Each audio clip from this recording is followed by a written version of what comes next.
Hello and welcome to ENI UK and Europe edition. I'm Ashley Spirity reporting from London.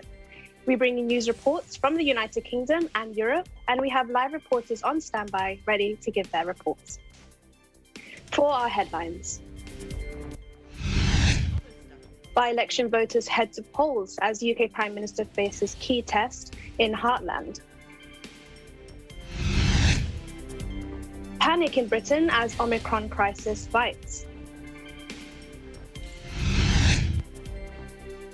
And France bans non-essential travel to and from the UK.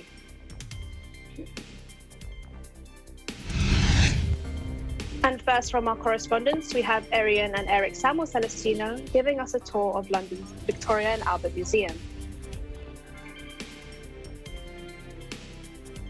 Then we have Beverly Madrid coming to us live from EBC Spain. Hello, Beverly. Hello, Ashley. Good morning. Good morning. What will you be reporting for us today? I'll be reporting about Spain starting vaccination for children aged 5 and 11. Back to you. Thank you, Beverly. From EBC Switzerland, we have Mian Glauser. Hello, Mian.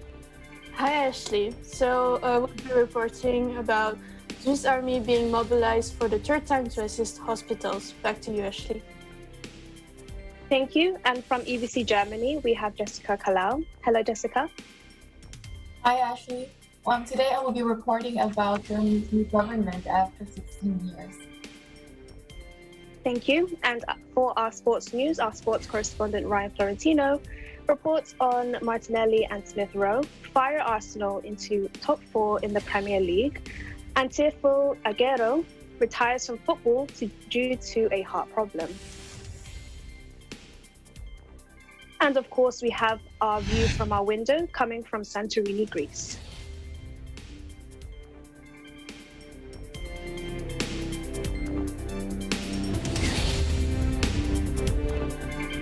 Voters cast ballots Thursday in a constituency that embattled British Prime Minister Boris Johnson's ruling Conservatives had never lost, with any defeat set to intensify questions about his leadership following weeks of scandals. The by-election in North Shropshire in central England has become a test of leadership for Johnson, who is reeling after roughly 100 of his own MPs rebelled in Parliament on Tuesday against the government's introduction of vaccine passes for large events. The UK Leaders Authority has already been clobbered repeatedly in recent weeks by claims of corruption and reports that he and his staff broke coronavirus rules last December. Weeks of bad headlines have turned what would normally be a routine victory in the safe rural seat into a far more fraught process for Johnson's Tories, while surging virus cases have added to a sense of crisis. The government reported nearly 89,000 new infections Thursday, the second consecutive record daily tally. Ahead of polls opening in the seats of around 80,000 voters, Johnson appeared to be struggling to convince locals to stick with him, prompting predictions of a historic loss in a seat where the previous Conservative MP won a huge 23,000 majority in the last election. Voting, which closes at 2200 Great British time, with the results expected hours later, is increasingly seen as a referendum on his turbulent premiership just 2 years after his landslide victory in December 2019. Defeat would likely see more MPs filing letters of no confidence in their leader, which could trigger an internal party vote to remove him. The process saw his predecessor Theresa May ousted in mid-2019 after MPs, including Johnson, voted against her Brexit deal in Parliament. The Liberal Democrats have the best chance of overturning the Conservatives' huge majority, helped by supporters of the main national opposition, Labour Party, leading them to their votes. Martin Hill, 68, who normally votes Labour, told AFP earlier this week, "I'll be voting for the Liberal Democrats because I'm so offended by the performance of Johnson. It'll be a tactical vote. I want to give Johnson a slap in the face." However, others in the small town of Whitchurch were prepared to overlook the former London mayor's transgressions. 67-year-old Sue Parkinson, who has voted Conservative for the last 2 decades, said, I think Boris Johnson's been a bit silly, really, like a naughty little schoolboy. I don't think it's enough for us to say, right, we want a new leader now, because I think Boris has done an excellent job. Soaring Omicron cases left Britain scrambling to make alternative plans faced with cancellations, long queues for vaccines, and France shutting the border to UK visitors. Britain recorded a second consecutive record daily number of new COVID infections at more than 88,000, but the government has so far stopped short of formal limits on socialising as it awaits further evidence of the severity and impact of the new Omicron variant. Last year, year-end celebrations were drastically curtailed after the Alpha variant swept the country. Britons had hoped that this year would be different, but cases have again shot up since the Omicron strain of the virus first emerged. The UK government last week updated its guidance to advise people to work from home if they can, while mandating they must wear face masks in some settings. But it has stopped short of recommending the cancellation of social gatherings, with embattled Prime Minister Boris Johnson instead recommending that people get booster vaccines, COVID tests, and act cautiously. Recent days have seen long lines outside vaccination centres in London and other towns and cities as people heeded Johnson's call to get jabbed again.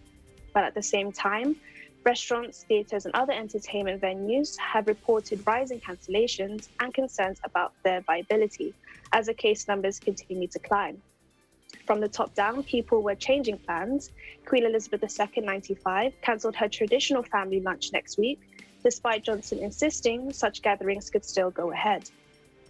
In a bid to curb the spread of Omicron across the Channel, the French government announced it would ban non-essential travel to and from the UK from Saturday for both unvaccinated and fully jabbed non-residents. The sudden announcement sparked anxiety and even panic among would-be travellers scrambling to cross the Channel in time for New Year's. Johnson has set a highly ambitious target of offering a third vaccine dose to all adults by the end of the month, requiring around 1 million jabs a day. Health officials have been scaling up their efforts through this week, saying Thursday they had administered nearly 750,000 into arms the previous day.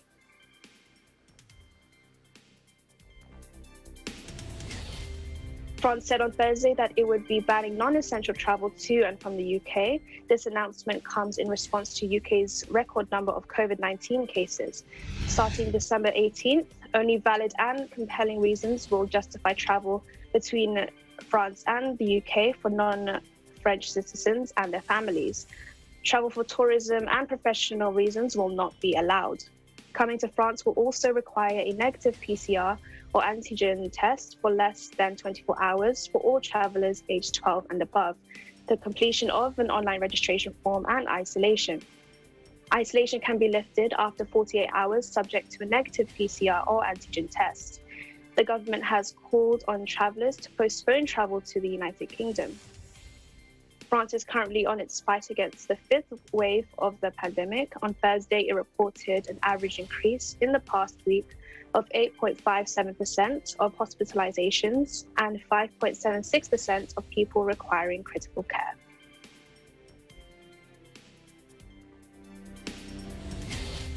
Time for a break, but please come back for more E&I, UK and Europe edition.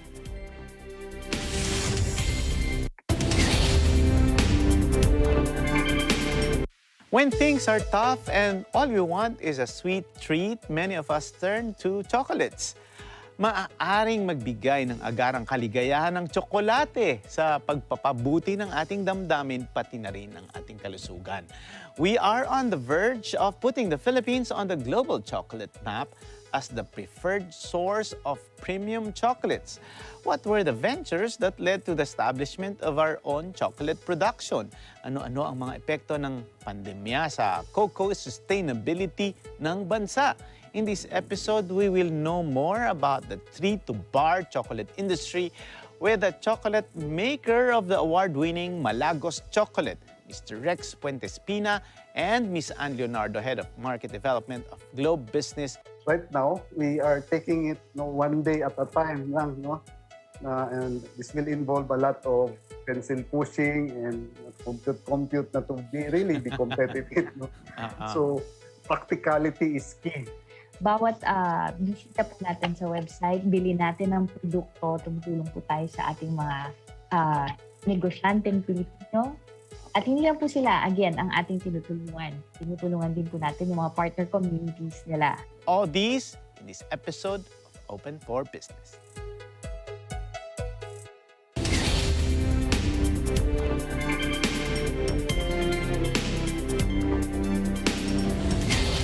Welcome back to E&I UK and Europe edition. I'm Ashley Spiritu. Interesting stories from around the UK and Europe this week. We go on a tour of London's Victoria and Albert Museum. We have Arian Celestino and Aaron there. Let's watch.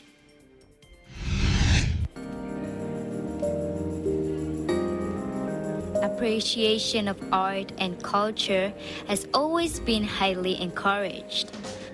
For this reason, many people enjoy visiting museums and being exposed to sculpture and paintings from time to time.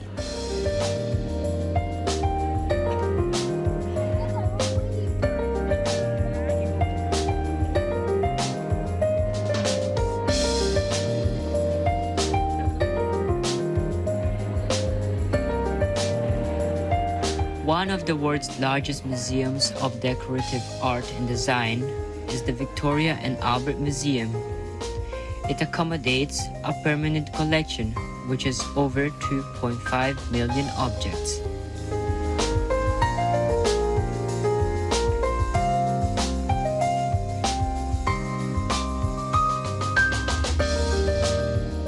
Everything started in 1851 through a successful exhibition. The profits or outcome of it was used to establish the museum.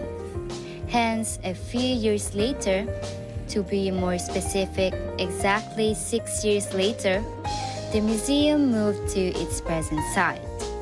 Victoria Albert's collections of ceramics, glass, textiles, dress, silver, jewelry, furniture, sculpture, paintings, prints, and photographs are considered some of the most important in the world. Contemporary design is an important part of the Victoria and Albert's newer collections. And exhibitions by designers are very popular.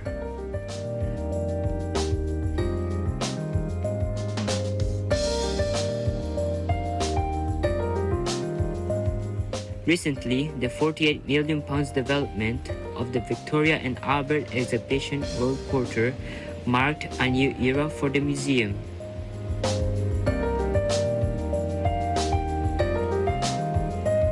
Visitors can now enter the museum through the Blavatnik Hall and visit the new Sainsbury Gallery. The museum is indeed vast and full of interesting objects. Apart from art and sculpture, it also provides a green space where families can have a relaxing break from all the walking around. They can have a picnic there, especially during warm seasons, as it is a perfect place where you can just enjoy the view whilst eating and resting with friends and family. But if you prefer an indoor place, don't worry. Victoria and Albert Museum has to offer an inside cafeteria too. Hi guys, so we just visited the Victoria and Albert Museum, right Savannah? Yes. So, what did you think of it? I thought it was amazing, and I'm always amazed by all these artists who are able to make these works. Right, so we really do invite you when you visit London to come here and check it out, yeah?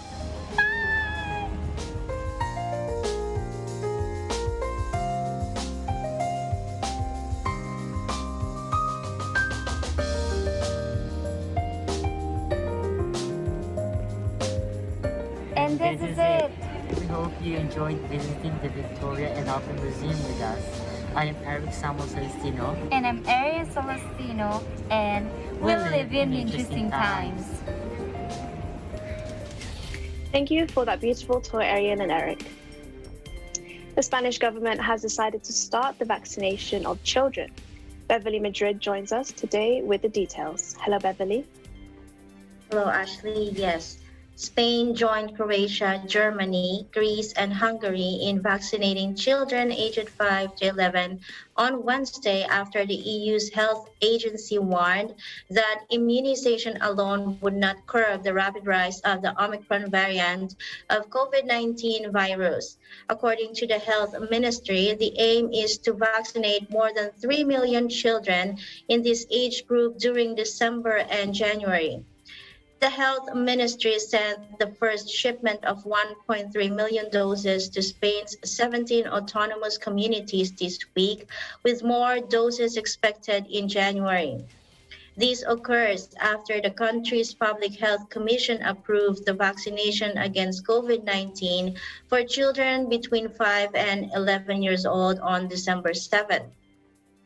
Spain currently has fully vaccinated 89.6% of its population aged 12 and over, according to the latest data from the Ministry of Health.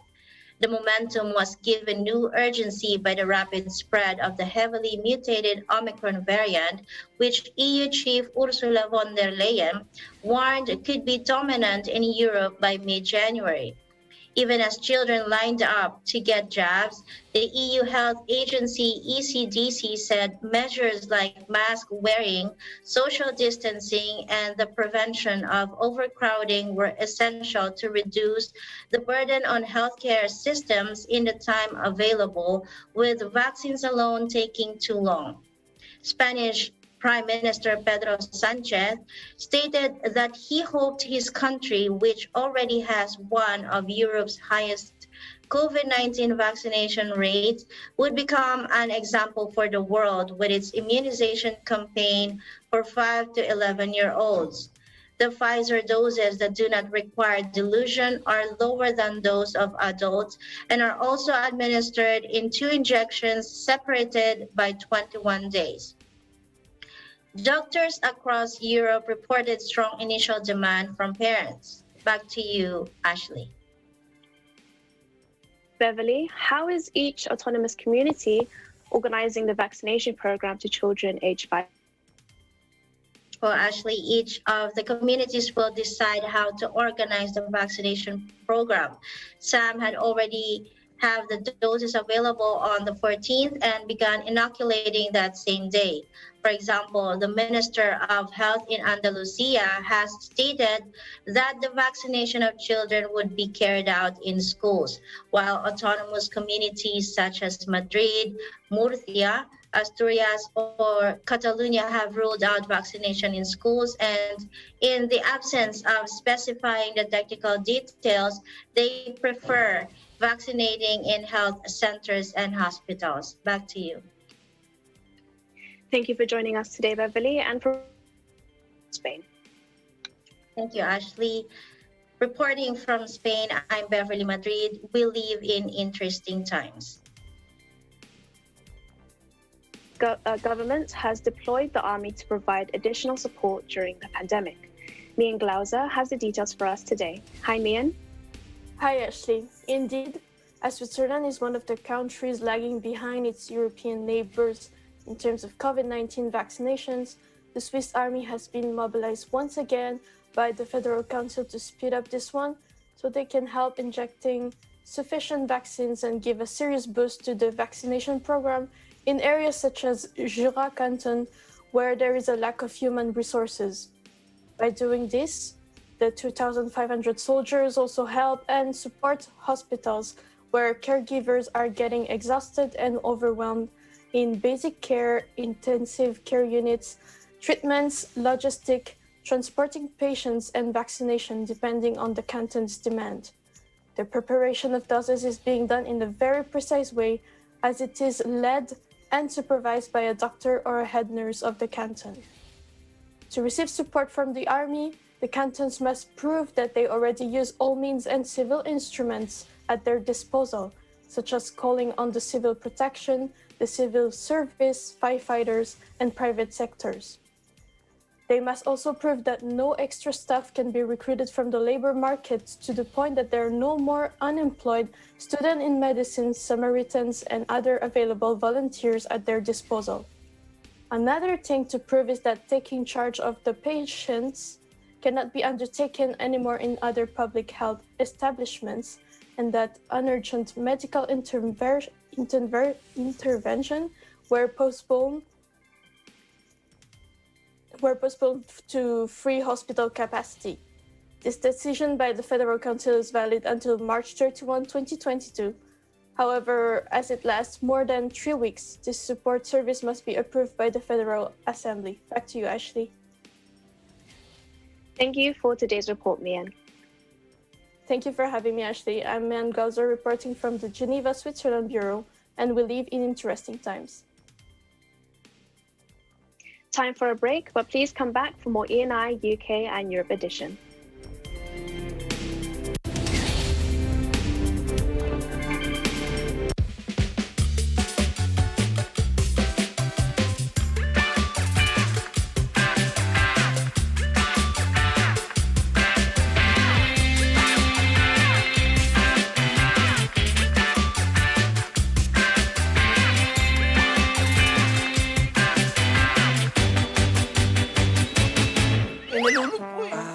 Mouth-to-mouth resuscitation?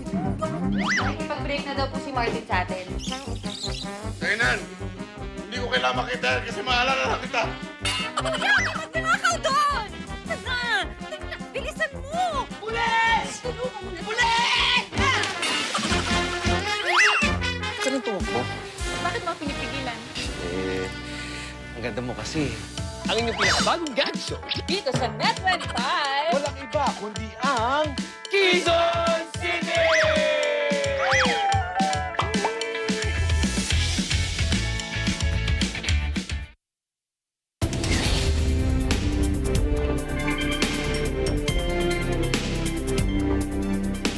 Welcome back to ENI UK and Europe edition. I'm Ashley Spiritu.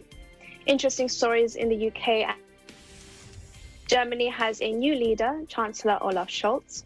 To tell us more, we are joined by Jessica Kalau. Hi, Jessica. Hello, Ashley. So the so-called Angela Merkel era is officially over. Germany's new Chancellor Olaf Scholz delivered his first formal government briefing to the Bundestag, the German parliament, since taking office last week. During his speech, he has given emphasis on topics such as the pandemic, climate change, and even some foreign policy, which touch on the new government's policy agenda.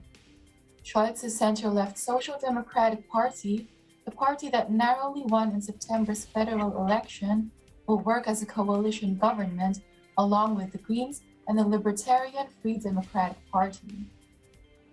It has been said that one of the reasons Scholz and his party triumphed during the federal election is that many Germans see his governing style like Merkel's. He's known for being a calm and pragmatic leader based on his former political post, such as a member of the parliament, mayor of the city of Hamburg, and labor and finance minister in coalition governments under Angela Merkel. Back to you, Ashley. Thank you, Jessica. What are the challenges ahead for Olaf Scholz and the newly formed coalition? Well, as Germany is facing the fourth wave of the COVID-19 pandemic, new regulations have been implemented by the new coalition, called the traffic light parties. Recently applied rules follow the so-called 2G regulations, which only allows vaccinated or recovered individuals to enter stores and facilities, whereas stores that are essential for the daily needs are exempted from this.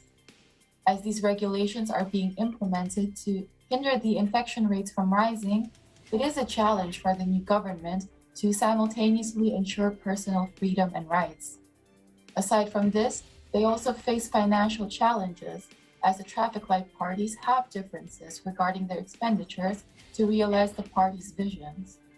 Furthermore, the coalition's plans to boost the climate protection through sustainability, it poses a big challenge, just like the modernization of the country's infrastructure towards a more digitalized one. Back to you, Ashley. Thank you for that report, Jessica. Thank you for having me today. I'm Jessica Kala, reporting from EBC Germany Bureau, and we live in interesting times. In sports, Ryan Florentino brings us the latest in football. Let's listen in. Arsenal overtook opponents West Ham and moved into fourth place in the Premier League by winning an eventful match at Emirates Stadium. Gabriel Martinelli scored the opener early in the second half before substitute Emile Smith-Rowe confirmed victory for Arsenal late on. Arsenal captain Alexandre Lacazette also had a penalty saved by goalkeeper Lucas Fabianski in the second half. West Ham's Vladimir Koufal was sent off for a second booking in conceding the penalty as he was judged to have fouled Lacazette in the box. Koufal had been booked in the first half when his flailing arm caught defender Kieran Tierney in the face, inciting protest from Arsenal fans. There were further chances for Martinelli, Bukayo Saka and Gabriel as Arsenal were the better side throughout. Saka was Arsenal's biggest threat down the right, and he was involved in the build-up to Tierney's effort. In the second half, Saka himself came close too, while West Ham's best chances fell to Pablo Fornals and Jared Bowen. Despite a strong start to the season, West Ham have won just one of their last 6 games in the Premier League and are now just 3 points clear of Tottenham in 7th, with the top 3 leaders in Manchester City, Liverpool and Chelsea. And from the Premier League, we now move on to Barcelona and their Argentinian striker Sergio Aguero on Wednesday as he announced his retirement from football at a tearful press conference. Just over a month after the 33-year-old was diagnosed with a heart problem, he said, "I've decided to stop playing professional football. It is a very hard moment, but I am happy with my decision. My health comes first," said Aguero, who enjoyed 10 highly successful years at Manchester City before leaving at the end of last season. Aguero was then diagnosed with a heart condition and forced to accept that he would not be able to play again. Aguero's retirement comes at the end of a year marked by the collapse of Denmark's Christian Eriksen, who suffered a heart attack playing for his country against Finland at Euro 2020 last June. Aguero's retirement means he will miss out on the chance to represent Argentina at next year's World Cup in Qatar. "Almost our entire years together," wrote his international teammate and friend Lionel Messi on Instagram. Aguero won 5 Premier League titles in total with City, as well as 1 FA Cup and 6 League Cups, and is the English top flight's all-time top-scoring foreign player. I will stay connected to football for sure, but will try to enjoy life a little bit more," said Aguero. Once again, we thank you for joining us for this week's program. Please come again next time for the latest sports here on ENI UK and Europe edition. Reporting from the United Kingdom, I'm Ryan Florentino, and we live in interesting times. Thank you for the sports update, Ryan. In today's view from our way to Santorini, Greece. Santorini, among all, is the most famous of them all because of its unique beauty, making it known worldwide and attracting thousands of visitors each year. Visitors will enjoy the warm and sunny weather it has during May to October, perfect time to see the traditional villages, which are mostly built on the edge of the massive cliffs and the wonder you cannot miss. The traditional village is built with the Cycladic architecture, featuring the blue domed churches, whitewashed houses, and Santorini is in close distance from other Greek islands and can be reached by ferry. The volcanic landscape will be missed when you visit the top tourist destination in the world. This view is courtesy of Nacy Bolo. Thank you for this great view, Nacy. For today's program, stay safe and keep positive as we bring you more stories next week from the United Kingdom and Europe. I'm Ashley Spiritu, and we live in interesting times.